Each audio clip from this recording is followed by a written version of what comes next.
So seperti yang kita katakan di sini, apakah strategi yang akan digunakan oleh kedua pasukan? Saya rasa pasukan diorang ni minta maaf, MYA dikirakan sebagai underdog lah. Dan dengan adanya MYA dengan mindset underdog itu apa? Ni dan dengan adanya mindset underdog itu, saya rasa mereka tidak akan melakukan meta yang sama berkali-kali. Mereka akan cuba sedaya upaya untuk mencari meta yang baik lah, meta yang baru untuk mengejutkan musuh. Nampaknya Hayabusa Angela telah pun di-ban di tim MYA. The enemy is picking. Satu perbezaan di mana Martis telah di-ban keluar. Jadi Hellcat dilepaskan dan kita tahu MYA bijak bermain dengan tak lain tak bukan Hellcat. Namun pasukan RRQ mengambil Lancelot dan juga Chow. Saya pasti Gashan dan juga Akai akan menjadi pilihan untuk pasukan MYA. Ya, dan Gashan masih lagi belum dipilih. Tapi seperti mana kita tahu, Akai sekarang kan mudah kena counter lah. Mungkin bukan hero yang terbaik untuk dipilih oleh tim MYA. Mereka harus lock hero lain. Hylos adalah hero yang lebih baik. Allahu Akbar. Saya rasa tim RRQ sekarang akan ambil sama ada Digi ataupun Kaya. Seperti mana kita tahu, mereka sangat-sangat mudah untuk counter Akai. Ya, dan sekarang kita sedang menunggu dua pilihan yang akan digunakan oleh RRQ. Dan RRQ dengan Lemon mungkin akan menggunakan Kaguranya sekali lagi. Lemon akan menggunakan Kaguranya digabungkan dengan Bane. Yang saya kurang pasti siapa yang orang yang akan digunakan. Tetapi kita tahu Lemon dengan Kagura sangat berbahaya. Ya, dan adakah Tuturu akan guna marksman? Tetapi kalau dia guna marksman memang tak ada tank lah. Kalau mereka gunakan marksman, saya rasa saya akan jadi orang yang paling bahagia dalam dunia ni. Sebab saya tak suka sangat tengok main tank. Saya rasa bosan tengok tank banyak. Bosan. Namun counter untuk Kagura, mereka mengambil MYA, mengambil Harley di sini yang dan seperti biasa Lemau akan menggunakan Gashan.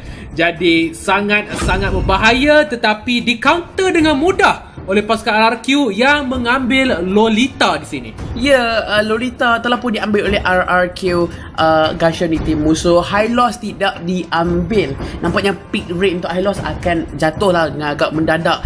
Dan siapakah yang ikut akan rasa menang? Kita ada 2 Petrify di tim Mysterious Assassin, 2 Retribution di tim tersebut juga. Tak ada Petrify langsung pada tim RRQ. Sukar untuk saya katakan kerana Lolita sangat sesuai untuk counter Gashan, counter Harley. Sekiranya pasukan RRQ bermain dengan kemas, saya pasti Ayam Jago dengan Lancelotnya kemudian digabungkan dengan Lemon dengan Kagura, mereka akan menghadapi masalah yang sangat-sangat besar. Ya, dan saya rasa Bane, RRQ menggunakan Bane sekarang. Saya rasa kan memang betul lah IDNS ni boleh digelarkan sebagai apa orang kata trend starter. Mungkin trend starter. Namun kita sedang menunggu pasukan untuk bersedia. Sekarang kita akan terus masuk ke perlawanan pertama di antara FVMYA di pasukan biru menentang RRQ di pasukan merah. Untuk para penonton, sekali lagi diulang, Selena tidak boleh digunakan. Ya, Selena hanya boleh digunakan pada minggu hadapan. Tak silap saya, kami tak keluarkan official statement lagi. Namun begitu, mungkin ada pergelutan yang awal di sini ikut tu. Wow, Fadil menggunakan flickernya untuk melarikan diri dan dengan mudah Liam akan melakukan invade dan insting berjaya menarik minion ke belakang. Satu invade yang mudah dilakukan oleh pasukan RRQ. DS cuba untuk masuk ke hadapan, satu balingan yang baik, tetapi sekarang perlawanan adalah 4 bertaruh dengan 3 dan pasukan MYA nampak berbahaya sekarang dan mereka pula yang akan mati di sini. Ya, dan sekarang kita dapat saksikan bagaimana Hellcat ditengahkan berseorang diri yang dimainkan oleh Nin di sini. Dia akan mendapatkan sebanyak gol yang mungkin. Dan dari kedua pihak tim, saya rasa tim RQ mempunyai kelebihan awal dari sini dari segi gol sebab pencurian buff yang cantik dilakukan oleh tim RQ tadi. Sebenarnya Gashan dapat buff tadi. Gashan. Minta maaf. Dan nampaknya saya tersilap analis di situ. Dan biasalah saya manusia. Dan RRQ sekali lagi masih lagi mempunyai gol lead yang cantik ya. Yap, tapi sekarang kita lihat DS sedikit masalah, terpaksa melompat untuk melarikan diri, tetapi Kagura sudah mempunyai ultimate dan inilah kill yang mudah daripada Lemon sebentar tadi. Lemon dengan satu calculation yang sangat pantas, dia terus mendapatkan level 4 dan terus dive dalam turret tersebut.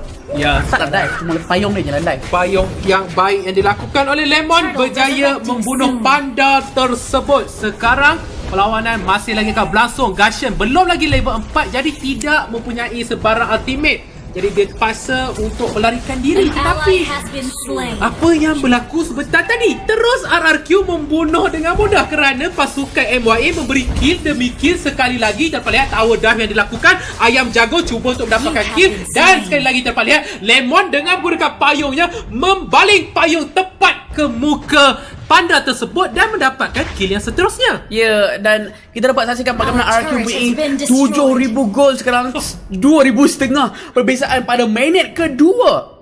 Dan itu adalah tanpa tank. Mereka boleh melakukan gerakan ini dengan sangat-sangat mudah. Ya. Sekali lagi kita utamakan Lemon berjaya mendapatkan level 4 dengan segera. Ya, dan RRQ melakukan cut lane yang sangat-sangat agresif oleh tank seorang diri ya, tank bukan hero lain. Dan sekali lagi cuba untuk mendapatkan buff tersebut. Mereka berjaya mencuri buff tersebut. Sekarang pasukan MYA baru saja mendapatkan level 4 dan kita lihat Padil baru level 3. DS tidak punya ultimate. Turtle sekarang akan diambil oleh pasukan RRQ. Namun adakah pasukan MYA mampu untuk mencuri damage yang sangat tinggi dikeluarkan di bahagian belakang, dan Lemon berjaya membunuh seorang demi seorang pasukan MYA. Turtle diberikan oleh pasukan MYA secara percuma. Ya, dan sekarang kita dapat saksikan bagaimana tim RRQ mempunyai lead yang sangat-sangat besar, 4,000 gol sekarang. Dalam masa 3 minit 25 saat, pasukan RRQ berjaya mengambil turtle yang pertama dan terus mengambil tower yang seterusnya. RRQ mengganas di sini tapi gerakan yang sedikit agresif. Sekali lagi Lemon masuk ke hadapan dan Padil akan ditarik. Mega kill untuk Lemon. Adakah ini Kagura yang terkuat di Southeast Asia? Hentakan akan dibuat, DS akan di stun di sini. Lemon masih lagi cuba untuk melakukan serangan demi serangan, tetapi Lolita terperangkap di situ dan Lemon berjaya melarikan diri. Ya, satu permainan yang sangat-sangat orang kata kemas daripada RRQ. Saya rasa MYA harus jaga posisi masing-masing dengan lebih baik pada tahap awal game. Sekarang pun disebabkan apa yang RRQ telah lakukan, kita telah masuk ke dalam mid game sekarang, Ikuto. Ya, perbezaan gol yang sangat-sangat ketara. Kalau kita dapat lihat di sini, gol banyak diberikan kepada Tuturu yang bermain Bane sekarang di bahagian hadapan. Lihat damage yang dikeluarkan, high Bane, tetapi kita dapat lihat damage yang dikeluarkan.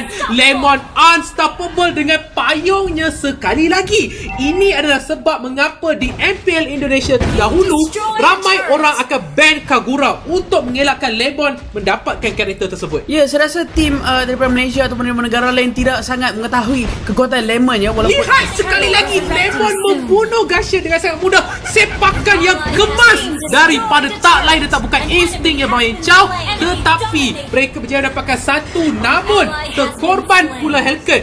Masih lagi 5 minit ada, baru 5 minit dan sekarang keputusan adalah 11-2. RRQ mengganas.